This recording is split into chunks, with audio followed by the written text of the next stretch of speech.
It should be a joke, but it's not. It's a sick joke. The United Nations continuing to do what they do, appointing Syria. That's right. Today, the United Nations appointed Syria to preside over their disarmament conference. It's not a joke. Now, look, my term in Congress, every chance I had to go after the United Nations, I took. Every shot I had to try to defund the UN, I did. Every chance I had to call out the UN, I did. The UN is itself a joke. Let's talk about that and what's going on in the Middle East.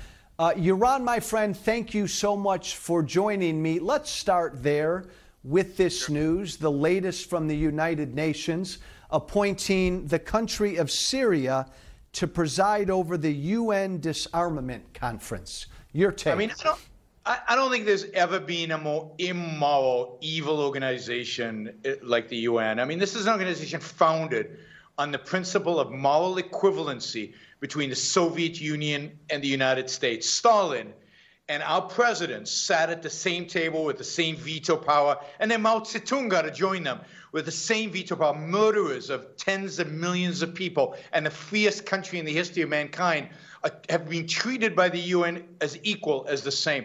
This is an organization that should have been shipped.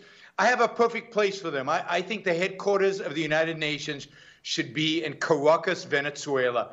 I think it's the perfect place for them. I hear the food is exceptional. And, you know, they can starve with the rest of the socialists out there. I can't imagine such a moral equivalency. Syria, one of the great evil regimes in the world today, killing its own citizens, its own women and children, having any role in the United Nations. Why should we even in the organization? We should have kicked it out a long time ago. The United States should have withdrawn a long time ago.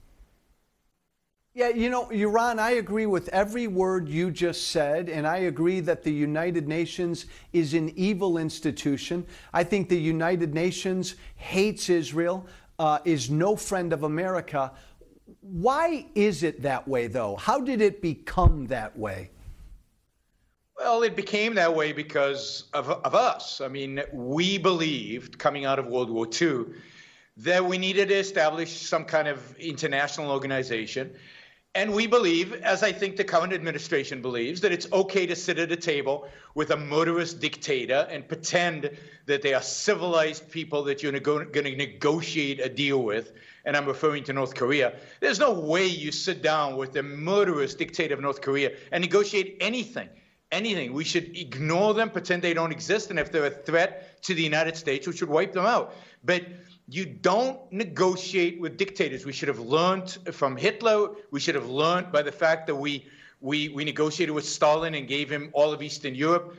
But we have this tendency to, to pretend that dictators are not as bad as they really are, to give them the credibility that, they're just human beings, they're leaders. We forgive their evil and their violence and everything associated with it, and we sit down and negotiate with them. We've done it for decades and decades and decades. It doesn't matter what administration, and it always fails. It always fails, and the UN is based on that. All countries are equal. They're all equally moral. Who are you to judge? This is multiculturalism taken to the nth degree. Absolutely. And to that point, Yaron, our ambassador to the disarmament conference, Robert Wood, called Syria's presence here a travesty. Let me ask a broader, more general question. 18 months into the Trump administration. Why isn't the U.S. withdrawing, right? Why don't they withdraw? If it's a travesty, why are we staying in the disarmament commission? We should just leave. That would be meaningful. But to say it's a travesty and not do anything about it means nothing. It really means nothing. Agreed. 18 months in, Yaron, to the Trump presidency. Let's focus on the Middle East. How generally do you think he's doing? He tore up the Iran deal a week or so ago. Our embassy's in Jerusalem. How's he doing in the Middle East? I think he's done two good things, and he just mentioned them. I think the fact that we're moved to the embassy to Tel Aviv is excellent, although rumor has it that the new peace plan that the Trump administration is going to reveal soon, any week now, is going to have Jerusalem also be the capital of the Palestinian state. So they are going to recognize a Palestinian state with a capital in East Jerusalem, which will be a disaster. So, we'll see if this turns out to be a good move. And then, of course, tearing up the Iran deal is an excellent move. Now the question is, what do you do next? That is, what do you do about the European companies, the Russian companies, the Chinese companies that continue to trade with Iran? What are you going to do about them? How are you going to penalize them? How are you going to actually starve the Iranian regime of funds and trade? And because as long as they can sell to the Europeans their oil, then our embargo doesn't mean that much. So, a first step, it's a good step, but what is the long-term strategy? I'd also say this, that I am, that the new foreign policy advisor to Trump, he's a good guy.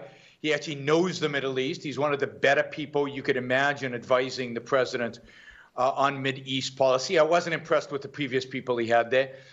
So I think we might see some better policies coming out of it, because other than those two things, I think generally it's been a mess. We're way too friendly with the Saudis, given that the Saudis are still probably the number one and number two funders of terrorism in the world, of Al-Qaeda-like organizations, of madrasas, schools that radicalize Muslims, of mosques that radicalize Muslims all over the world. The Saudis are still the enemy, and until they really reform themselves, we should not be pretending they're our friends. And we have no real policy with regard to ISIS, Iraq, or Syria, and we basically let Iran and Russia, take over in the Middle East. And today, the most powerful entities in the Middle East, other than Israel, are the Russians and the Iranians. A quick question for a quick answer, Yaron. Israel, what's the state of Israel right now in your estimation? Well, Israel's doing really well internally, economically. It's doing fantastic. I was just there last week.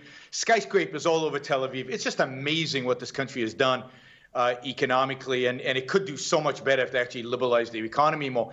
And then in terms of self-defense, they have basically told the Syrians and the Russians, stay out of our way. We're going to do whatever we want in Syria. We're going to destroy the Iranian presence there. We will not accept them. We will do whatever it takes. And of course, they've defended their border with Hamas in the Gaza Strip quite effectively, in spite of condemnation from pretty much everybody in the world. So Israel's in okay shape. I mean, it still could use a better, a more aggressive stance. It could still assert itself more, but relatively speaking, not bad. Yaron, thank you. Israel has a right to defend itself. Hey, coming up, the right way to do things. Don't go anywhere.